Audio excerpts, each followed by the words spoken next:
लगता है कि जितने लोग कथा में आकर बैठे हैं,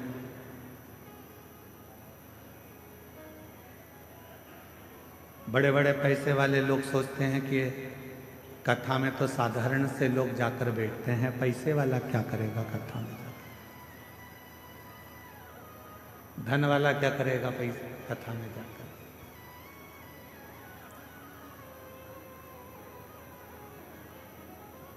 खूब गाड़ी के मालिक सोचते हैं कि हमारे पास में इतनी गाड़ी है तो हम कथा में जाकर क्या करें। जिनके पास ढेरों जमीन है वो भी यही सोचते हैं कि हम कथा में जाकर क्या करें। पर उन्हें कौन समझाए। तुम्हारे पास में गाड़ी तो बहुत है, बंगले बहुत हैं, सत्ता और वैभव बहुत है, पर तुम्हारे पास में पुण्य नहीं है, इसलिए तुम कथा तक नहीं पहुंच पाए।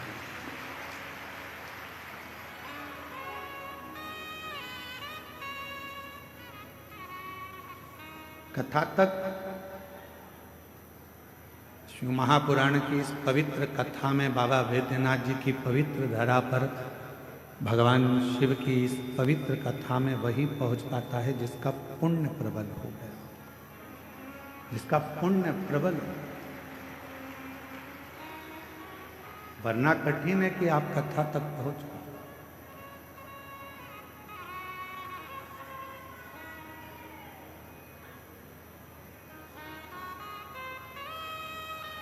आप सबके पास में, सबके घर में ओढ़ने के लिए कम्बल भी है और बिछाने के लिए गादी भी है। बोलो है कि नहीं है? जम के बोलो, है ना। सबके घर में भोजन भी है, सबके घर में साइकिल, मोटरसाइकिल, फोर व्हीलर नहीं भी हो तो भगवान की कृपा तो इतनी है कि तुम साइकिल, मोटरसाइकिल तो 15 दिन में खरीद सकते हो, इतना बाबा ने तुम्हें दे रखा है। शिव जी की कृपा से मिल गया। गला पकड़ रहा है, खींचकर बोलना पड़ रहा है।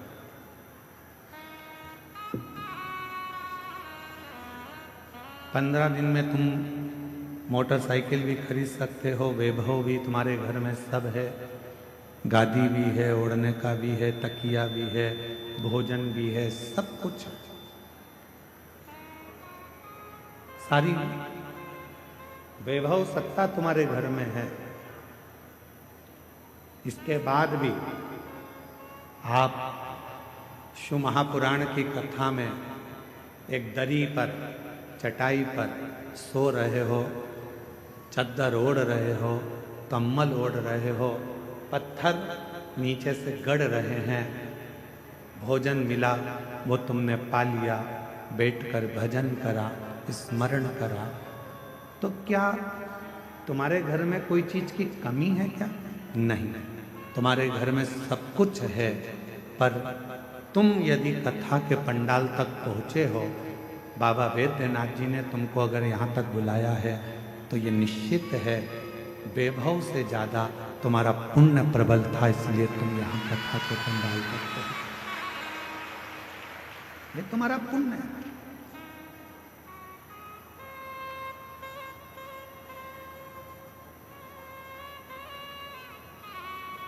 और जब तक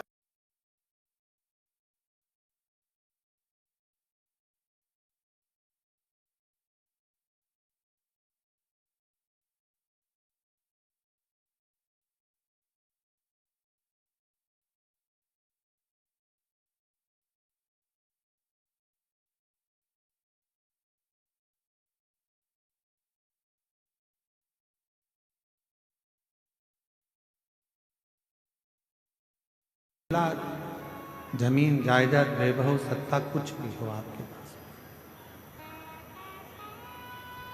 और शंभु शरणे बटनी मारू घड़ी दुख काटो दया करीने दर्शन आपो। ओ शंभु शरणे मांगो घड़ी रे घड़ी दुख काटो दया करीने दर्शन तो हो। गाड़ी तुम्हारे पास हो, बंगला तुम्हारे पास में हो, वैभव तुम्हारे पास में, सत्ता तुम्हारे पास में हो, तुम्हारे पास में जमीन हो, जायदाद हो, सब कुछ तुम्हारे पास में हो, पर इन सबसे ज्यादा जरूरी है आपके पास में आपका पुण्य होना। पुण्य नहीं है तो फिर आपका वैभव, आपकी गाड़ी, आपका बंगला किसी काम का नहीं। जैसे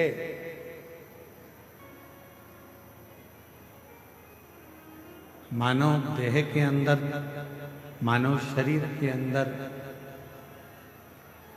दया का होना जरूरी है, उसी तरह अपनी जिंदगी में थोड़ा सा पुण्य का होना जरूरी है।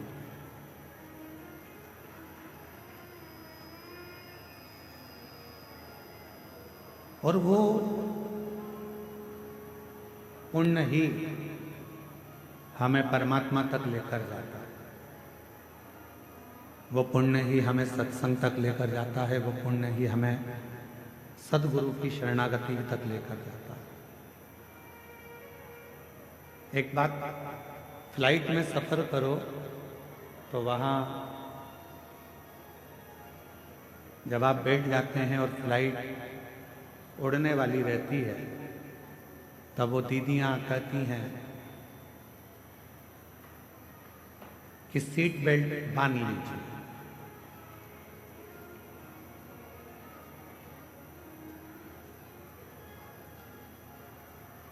फिर वो कहती हैं कि जब ऑक्सीजन की कमी होगी, अपने आप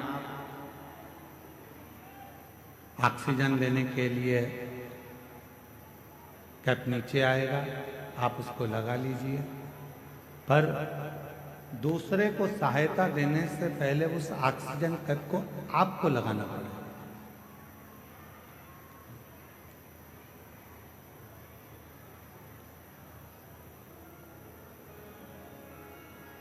आवाज नहीं आ रही है क्या? उस ऑक्सीजन कैप को पहले अपने को लगाना है, फिर दूसरे की सहायता करना है। डिले कम कर दो, गूंज रहा है तुम लोग। पहले ऑक्सीजन कैप अपने को लगाना है, फिर दूसरे को सहायता करना है। शिव महापुराण की कथा भी यही कह रही है। भगवान शंकर का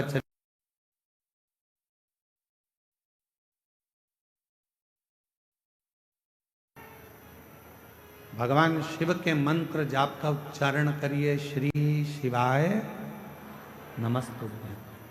पहले स्वयं भगवान के मंदिर में एक लोटा जल चढ़ाना प्रारंभ करिए, शिवलिंग तक पहुंचना प्रारंभ करिए।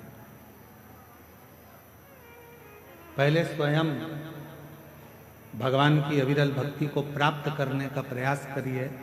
पहले स्वयं शिव महापुराण की कथा तक पहुंचने का प्रयास करिए।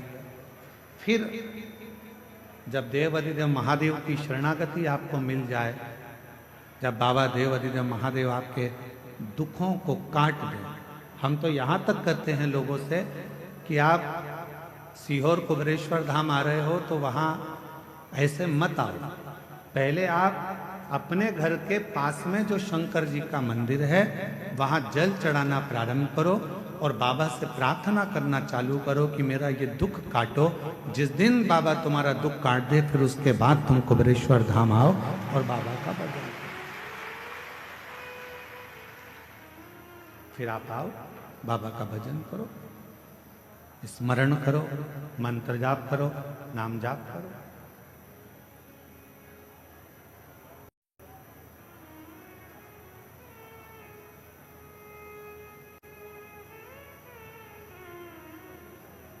आपकी और हमारी आदत क्या है?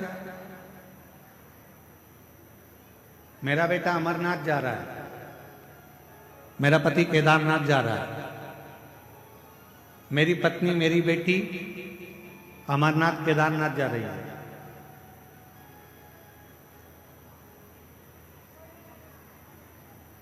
फिर उस बेटा बेटी से पूछो, क्यों तुम अपने घर के पास में कभी नजदीक वाले शंकर जी के मंदिर गए हो?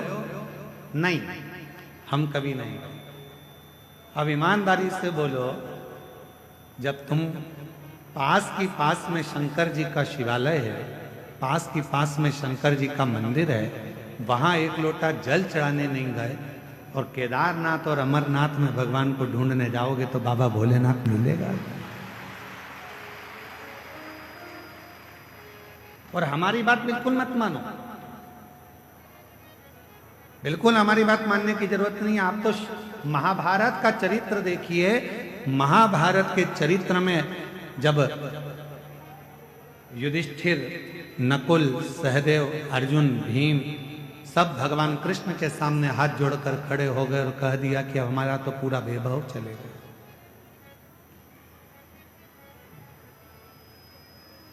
जुए में हम सब कुछ हार गए, कुछ भी नहीं बचा, हमारा संपूर्ण वैभव चलेगा।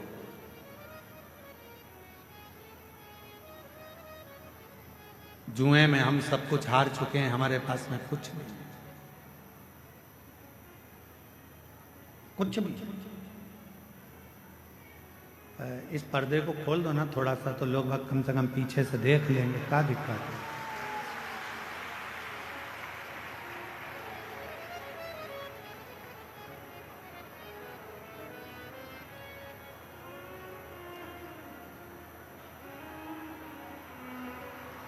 ऊपर चढ़ के और खोल दो थोड़ा सा।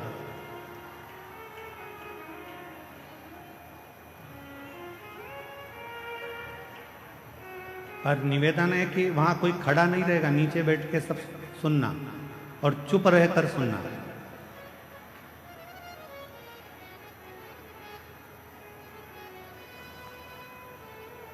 शंभू,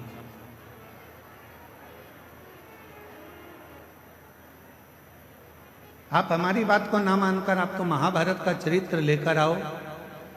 गीता प्रेस गोरखपुर के महाभारत का पूरा एक आनंदमय चरित्र को लेकर आइए और उस महाभारत के चरित्र को घर में बैठकर थोड़ा सा पढ़ो।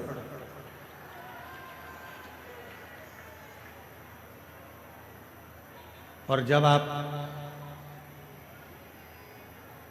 महाभारत के उस चरित्र को पढ़ेंगे,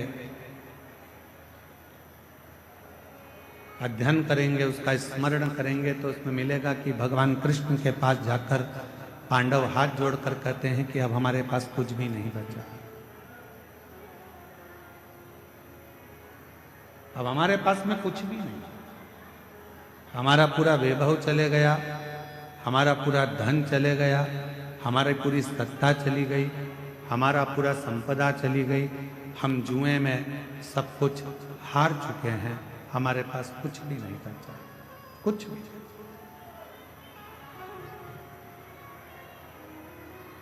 अब हमारे पास में कुछ भी नहीं है तो हम क्या करें? पांडवों की दशा देखकर भगवान कृष्ण ने कह दिया कि तुम एक काम करो कि भगवान शंकर का भजन करो। थोड़ा सावधानी पूर्वक कथा सुनिएगा, ध्यान लगाइएगा।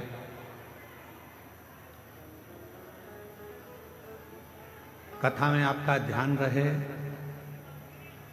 बहुत दूर दूर से आप लोग आए हो और बाबा की कथा सुनने के लिए आए हो। आपके पास में अगर कोई खड़ा भी है तो उसके पांव पड़ लो, हाथ जोड़ लो और उसको नीचे बिठा कर कह दो थोड़ी देर चुप हो जा, 2 घंटे के बाद जितना बोलना है बोलते रहना। उसके पांव पड़कर उसको नीचे बिठाकर कह दो 2 घंटे चुप हो जा, उसके बाद में तू बोल लेना जितना बोल, और नीचे बैठ जा। कथा कर रही है, शिव कथा वर्णन कर रही है। पांडव विनय कर रहे हैं, हम क्या करें? महाभारत का वन पर्व कह रहा है। भगवान कृष्ण ने कह दिया कि तुम शिव की आराधना करो, भगवान शंकर की साधना करो। शिव की आराधना, हाँ। भगवान शंकर की साधना, हाँ। इतने में भीम ने कहा कि एक काम करते हैं, अगर शिव जी की ही आराधना करना है, साधना करना है, और शंकर भगवान यदि हमें सब कुछ दे सकते हैं, तो हम सीधे कैलाश पर चले जाते हैं।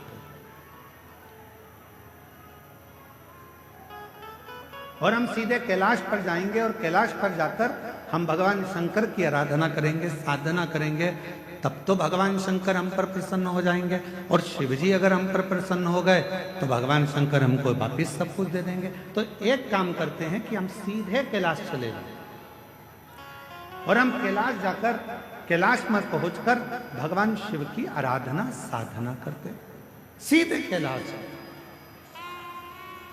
अब जरा चरित्र पर ध्यान देना कि भगवान कृष्ण खुद कह रहे हैं कि भीम, जाने को तो तुम कैलाश जा सकते हो, जाने को तुम कैलाश पहुंच सकते हो, जाने को तुम कैलाश जा सकते हो और कैलाश पर जाकर शिव जी का भजन कर सकते हो, शंकर जी का स्मरण कर सकते हो, शिव की भक्ति कर सकते हो, मना नहीं।